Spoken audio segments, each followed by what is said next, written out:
এই জানিস আমি না আজকে সকাল সকাল ঘুরতে এসেছি। তাই নাকি? দেখা করবি? তা তো জানি না, কিন্তু একটা মার্কেট ছিল অনেক অ্যাস্থেটিক না, ওইটাতে দিয়ে এসেছি। তুই একা ভোট দিবি? আমি তো ভোট দিব না, এসব ভোট করতে আমার কোনো আগ্রহ নেই। তাই নাকি? তো ওই কাকে ভোট দিবি? আমি দেখি আব্বু ভাইয়া যাকে দেয় আমি তাকে ভোট দিই, আর আমার কোনো এত মাথা নেই। তোরা এমন কেন করতেছিস? মানে বাংলাদেশের অর্ধেক জনগোষ্ঠী তো নারী, আমরা যদি স্বতঃস্ফূর্তভাবে ভোটে অংশগ্রহণ না করি তাহলে কিভাবে হবে? আমাদেরকে তো আরো অধিক সচেতন হতে হবে, তাই না? ভোট নিয়ে আরো সচেতন হতে হবে। তোরা এমন কেন করতেছিস? কিরে তোরা কিনে কম বলস এই তো ভোট নিয়ে আর কি খবর তোদের? দইলা ভোট নিয়ে গিয়ে কি করবি? দেখ না, ও ভোট দিতেই যাবে না, ওর ভোট নিয়ে নাকি কোনো মাথা ব্যথাই নাই। আর ওর বাবা আর ভাই এসে যা বলবে তাই নাকি করবে। বাবার যোগ্য সন্তান। হ্যাঁ, ওকে মায়ের ও যোগ্য কাকে ভোট দিয়ে আসছে নিজেও জানে না, ওর মনেই নাই, ও দেখেও নাই। মায়ের যোগ্য সন্তান। আমার অনেক অ্যাস্থেটিক লাগছে না, আমি তাই বলে এসেছি। এই অবস্থা কেন তোদের? বাংলাদেশের কনস্টিটিউশন তো বলাই আছে মানুষের ফান্ডামেন্টাল রাইটসই হচ্ছে ভোট দেওয়া।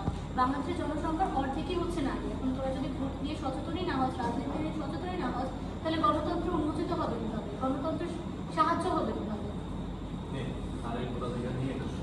আর তুই আমাকে বল, তুই তোর বাবা আর ভাই যেটা দিবি সেটাতে তুই কেমন করবি? আমি তো আমার ভাইকে বলেছি যে তোর যাকে যোগ্য মনে হয়, যাকে জনসচেতন মনে হয় তাকেই ভোট দেওয়ার জন্য। তাকে তো আমার কোনো প্রেশার কখনো কোনো কিছু দেয়নি।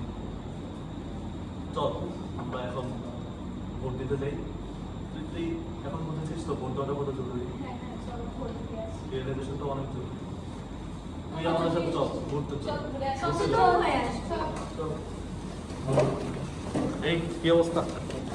বলেন তখন আমাদের সাথে ভোট দিবেন। ভোট তো দিয়ে আসলাম, মেয়েদের উপস্থিতি বেশি দেখা যাইতেছে। চলো একটু গিয়ে দেখি, আসি। আপনারা ভোট দিতে আসছেন? জি জি। ভোট আবার কিসে আপনাদের? আপনার ঘরে এখানে আবার কি দেখেন ভাই, বাংলাদেশের অর্ধেক জনসংখ্যা হচ্ছে নারী। নারীরা যদি ভোট না দেয়, নারীরা যদি রাজনীতি সচেতন না হয়, তাহলে বাংলাদেশের গণতন্ত্র হবে কিভাবে? দূর কি বললেন এসব? মেয়েরা নষ্ট হয়ে গেছে একদম। এটা কোনো কথা? আমরা সবাই মিলে যদি একসাথে কাজ না করি তাহলে বাংলাদেশের উন্নয়ন কিভাবে হবে? আমাদের নারী পুরুষের সম্মিলিত প্রচেষ্টাই তো বাংলাদেশকে এগিয়ে নিয়ে যাবে, তাই না? দেখেন আপনাদের জ্ঞান, এইসব জ্ঞানটা এইসব কথা শোনার কোনো সময় না। ভাই শুনেন, আপনারা যদি না বোঝেন তাহলে আপনাদের ঘরে নারীরাও তো আসবে না, তাই না?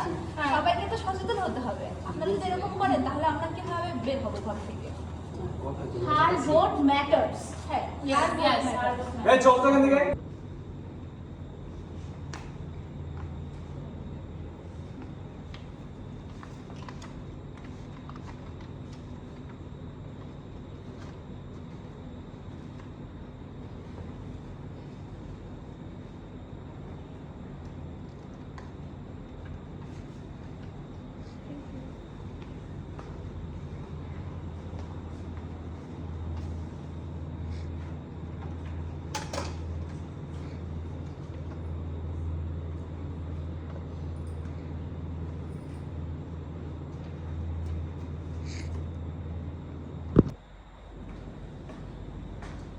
কেমন চলছে তোমাদের? এবারে ভোটার কেমন হচ্ছে? ভোটের কার্যক্রম অনেক ভালো চলছে। আর তবে অন্যান্য বারের তুলনায় এবার মেয়েদের ভোটারের সংখ্যা অনেক বেড়েছে। ভোটাধিকার নারী পুরুষ সকলের মৌলিক অধিকার। হার ভোট ম্যাটার্স। আমাদের এই ক্যাম্পেইনটির মূল উদ্দেশ্যই হচ্ছে নারী পুরুষ নির্বিশেষে সবাইকে ভোট সম্পর্কে, ভোট দেওয়া সম্পর্কে সচেতন করে তোলা।